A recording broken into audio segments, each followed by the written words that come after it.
last time someone said, I come from two Indias, a nation stood still.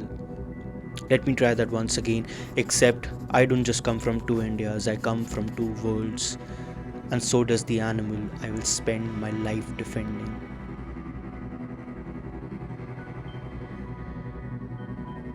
I come from a world that paints a serpent on every ambulance, the universal symbol of save my family, and from a world that reaches for a shovel the moment one crosses the driveway. I come from a world where having a snake around your shoulders is a personality, a photo, a memory, a moment, a story to tell at dinner, and from a world where saving that same snake from a road makes you too much. I come from a world where snakes look incredible in dance videos draped across singers, and from a world where that same species in its actual habitat doing absolutely nothing wrong gets a machete for it. We love the aesthetics.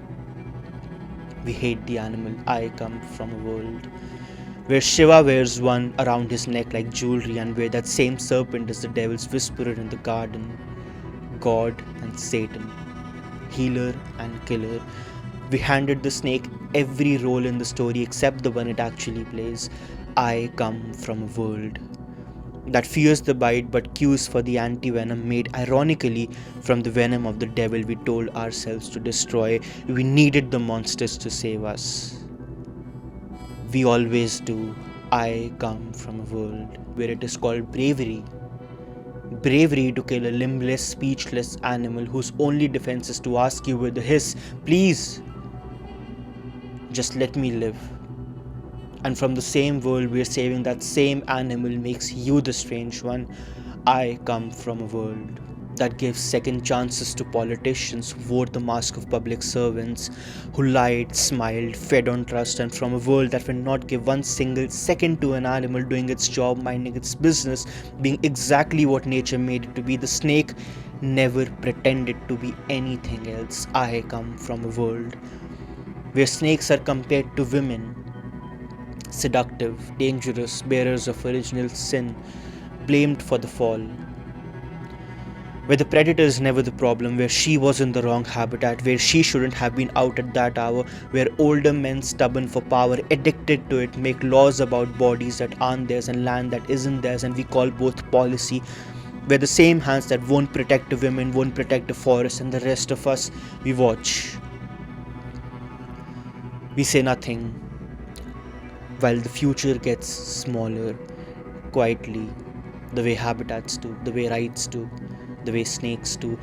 I come from a world that writes poems about snakes, epics, metaphors, mythology, and songs, from Cleopatra's death, Medusa's crown, to Nagini, a subject for every poet who ever needed a villain.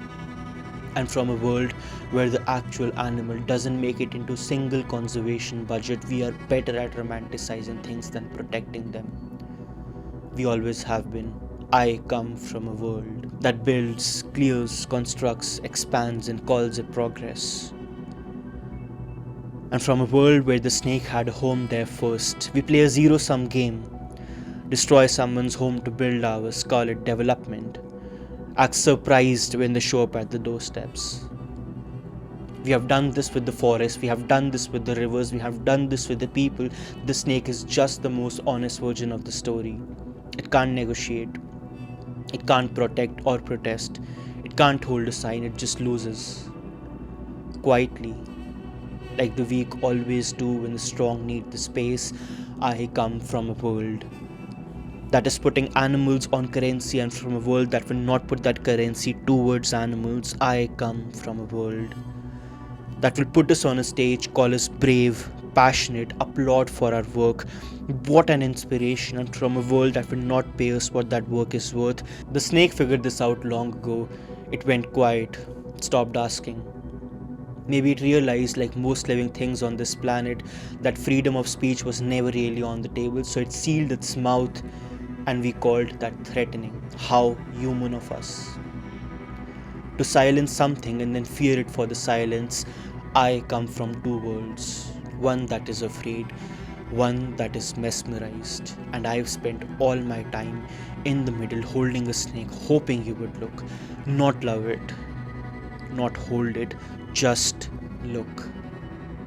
Because the moment you actually look, really look, the monster disappears.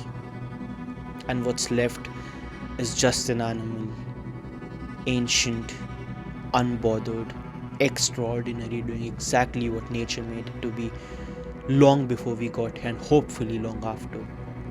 And maybe, just maybe, I realize I come from a society where the snake and I have much more in common than I thought. Where you cannot be what you are, where becoming yourself is always somebody else's problem with you, where the quiet ones get called dangerous and the ones just doing their job get judged for it. The snake knew. It just couldn't say.